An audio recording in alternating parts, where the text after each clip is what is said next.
What's up guys, it's Mr. Basic back here again. Gonna be showing you guys around the Mini Cooper today. I'm also gonna be doing a wash on it, getting it ready for my meet tomorrow with Worlds Collide. I am the president of Worlds Collide. I started it in California. Now we're out here in Oklahoma trying to grow the love out here and get some more people out here and joined, showing the community what the car community should be and how we want to turn it into. Watch along guys, here it comes. As you guys can see, the Cooper is super dirty. I haven't washed it here in a while. I've just been grinding, doing daily drives in it. Super grimy, and I need to get this looking right for my team tomorrow. Sorry for the wind noise if you guys hear any of that.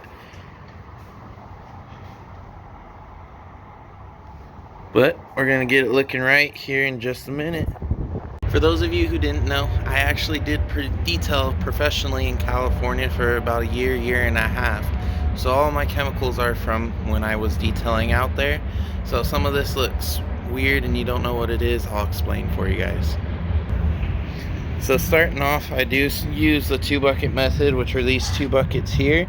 That's going to be my soapy water. This one's going to be the one where I rinse. This one here is my wheel bucket. So that's dedicated strictly to my wheels, and you always wash the wheels first. The wheels you always want to wash first because they get the most brake dust and grime and everything on them, as you can see on there. You want to get that cleaned off so it doesn't splatter on your clean paint. You can see here where I have never polished, there's a bunch of scratches and swirls.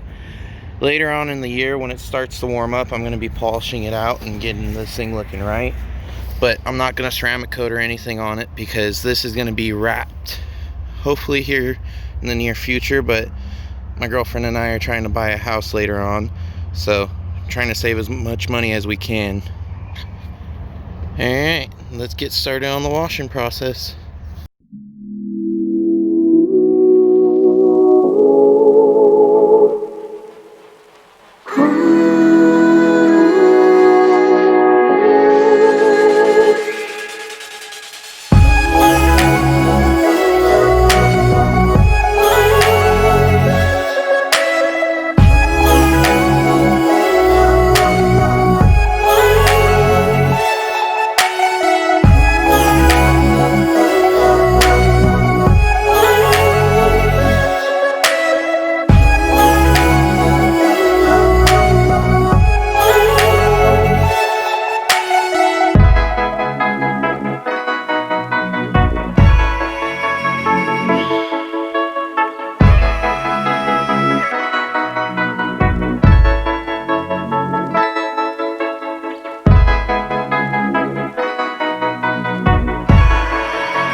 It's a 16 bop in the dark. It's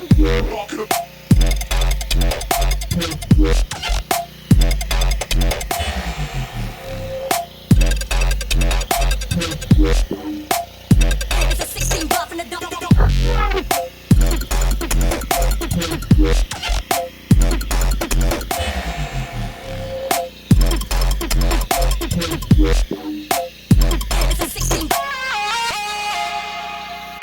the car's pretty much dry. I went through and washed it after the foam you guys saw, just like a normal wash. But now that it's pretty much dry, it's time for me to go through and actually do the detail aspect of it.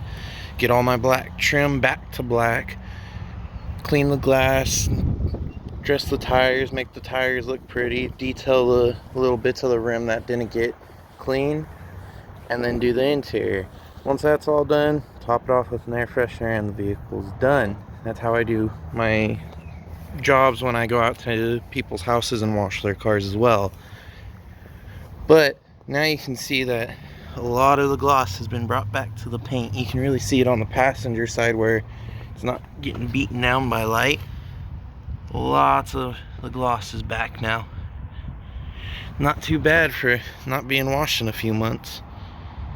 Alright, now that she's all pretty again, as promised, I was going to give you guys a look around it. So this is a 2013 Mini Cooper base model. Nothing special, no S or anything like that. I did lower on Raceland coilovers. It's dropped probably about 2 to 3 inches in the rear and another 2 in the front. The reason that the bumpers are different colors compared to the body is because those are actually Mini Cooper S bumpers. So I've got the honeycomb grille that comes with the S's or JCWs, and I've got the different looking front bumper and rear bumper, which was a pain to do. It's a custom exhaust. They didn't make one for this car because it's not an S. Now it's got the center exit exhaust tips. The reverse lights were put in there by my dad and I because the reverse lights are typically up there in the tail light, but on the Cooper they're in the bumper. So now it's in the bumper with 2 just dimple lights. And I've also got power stops, drilled and slotted rotors in the front and the rear, which definitely helped add some stopping power to it. It looks pretty. It doesn't go fast, that's for sure. I'll show you guys under the engine real quick.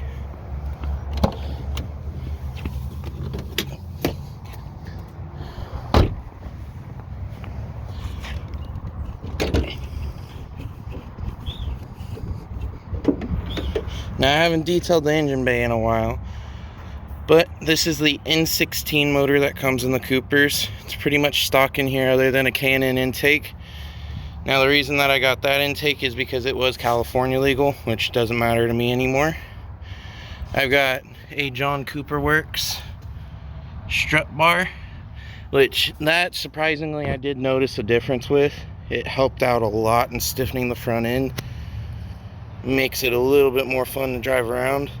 And then a Craven Speed dipstick, because these are notorious for misreading on the dipstick. So this one's a spring one, doesn't drag up as much oil. And it's under the hood. And like I said, I do have a custom exhaust on it. I'll let you guys hear. It's going to be a complete cold start.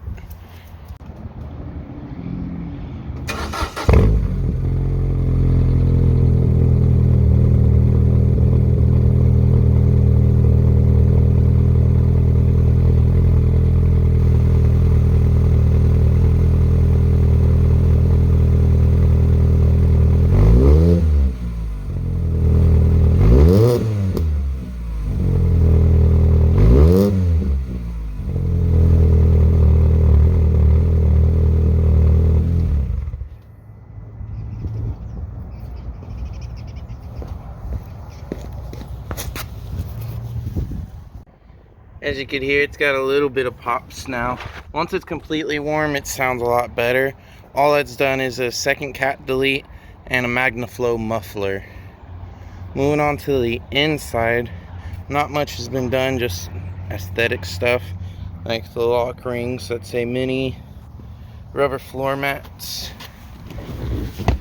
This used to be my phone mount that I had, but it just vibrated too much, especially with this thing being lowered with stiff springs. Did not work for me. So I got this magnetic one and put it right here where my radio used to be, because I did do a double DIN conversion in here, which that thing is awesome because I'm able to see everything because I have an OBD2 reader. Once it loads.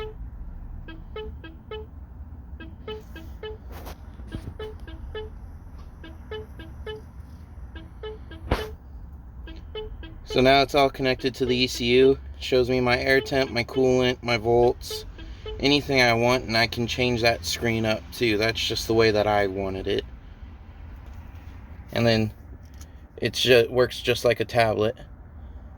So I can have Spotify going if it's connected to the internet, and I can watch YouTube, go through Google, anything like that, which is pretty cool. And then the last interior thing that I've done was a Craven Speed weighted shift knob. Now this did make a big difference because the stock ones are a bunch bulkier than this one, and my plastic ring actually broke off. This one's all metal and sturdy and works a lot better for me. Also forgot to mention that I have 17-inch focal rims. These are made by Ultra Wheel. That's who manufactures them out. Like the styling of the spokey wheel, and the fitment's not too bad for it. And I'm running a 205 45 17 Nitto Neogen. I really like those tires, but I'm going to be trying some Falcons next. That way I can get a little bit more mileage out of them, because I'm daily driving this to work every day now, which is about 30 to 40 miles a day. And here's the rear fitment.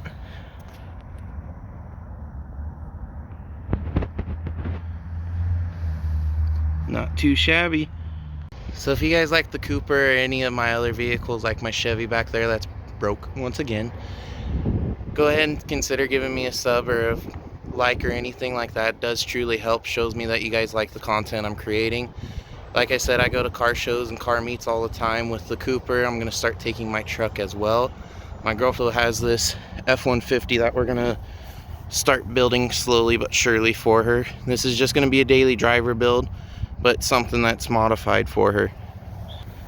But I will be making more and more content for you guys.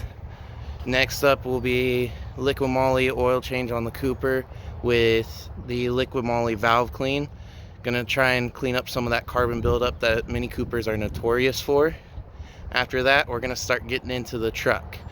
And the truck, I was driving it to work and went to leave work, and the trans went out in it, something in the trans, and now I need to take it out, go through, find out what happened, replace it, get it back on the road. And that one's gonna be a whole series of itself, lowering it, doing all kinds of cool stuff with it. Same with the Cooper. This is gonna be bagged one day, wide body with some flares. Who knows? We got a bunch of ideas for all the cars. Can't wait to see you guys on the next video. Thank you.